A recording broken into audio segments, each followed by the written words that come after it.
Hello, I'm Joe Stoma, the pastor of modern worship at Grace Avenue United Methodist Church. And I'm Jessica Aziz. I'm the Minister of Outreach at Grace Avenue.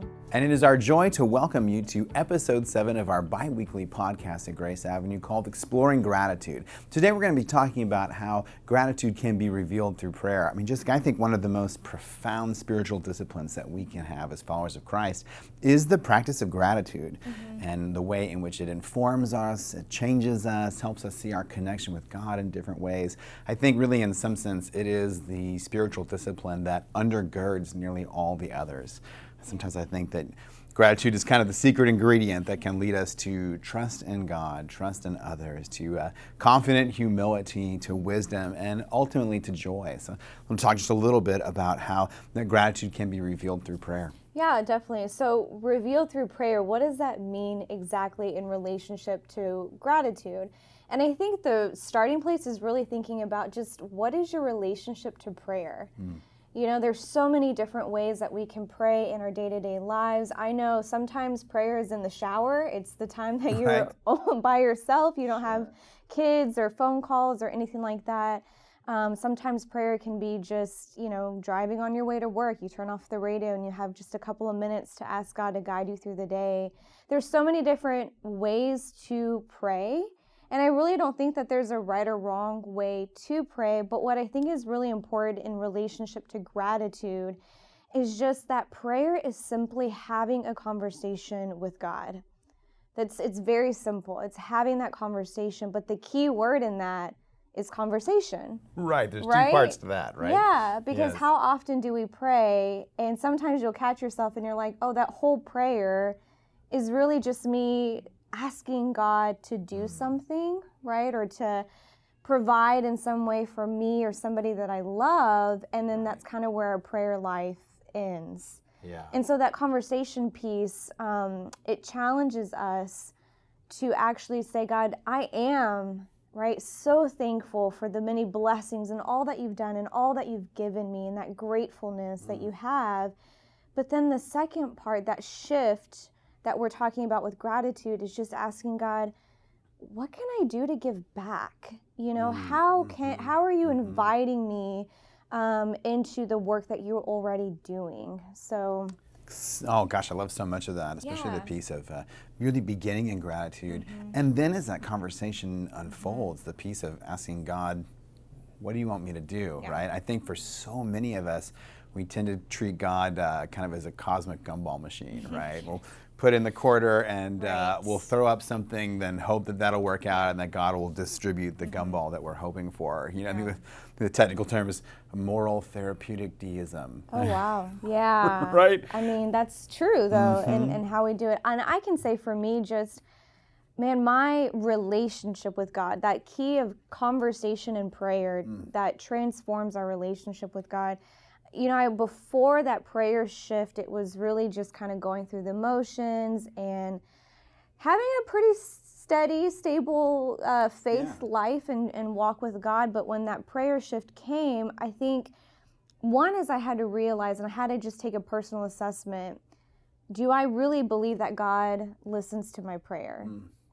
Right. Is it or am efficacious? am I praying and it just goes up into the air and, and so that was one thing that I had to kind of just do a little personal assessment of. But the other one too is just, do I believe that God speaks to us, right? And that we are not just these robots or machines that God created, but that we are co-creators with God. And knowing those two basic fundamental truths, I think, can transform, okay, now that I believe that and I take that to heart, that God listens, that God speaks to me, how can I invite God into whatever it is that I'm called to do? Right. But the key with that too is it takes courage.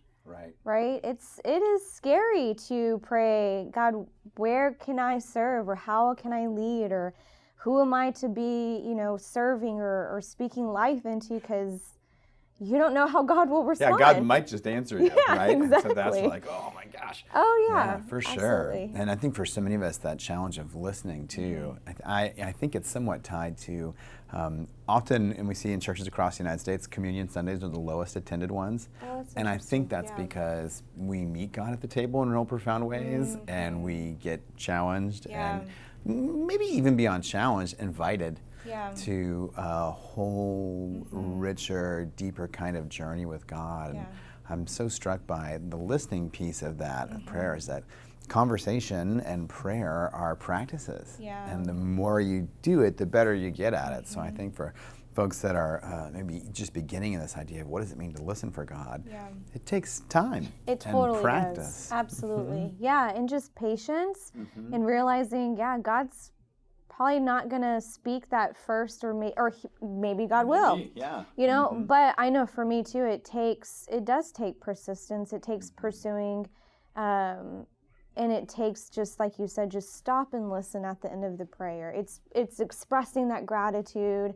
It's still asking. You know, it's not bad to ask God for Oh, no. protection or for healing or guidance or all of those things, but it's just that challenge at the end of that prayer of just, like you said, just stop and kind of listen and be still. And what could God do in the midst of all of that too? Absolutely. I know my own spiritual practice, I try to begin every morning with just a prayer of being grateful for another day and for the chance to God's Spirit to fill in my lungs with breath. And then at the end of the day, I try to practice, when I'm doing well, the daily examine, where I can look back throughout my day and see where was God in the things that I was expecting, not expecting, all that sort of piece, and what do I need to be preparing for tomorrow. So it's just a start and stop kind of way of checking in with gratitude. And I find that with prayer, and I find that through that prayer, I find so many things to be grateful for, that if I didn't take just 5 minutes to reflect on the course of a day and then to take that to God in prayer, I would totally miss what God's doing. Yeah, I like you mentioned the daily examine. And so if you haven't picked up the Generosity Challenge book, I would highly encourage you to do that, because it kind of gives you some guidelines. It has a personal assessment in there just to encourage you, or maybe to kind of jumpstart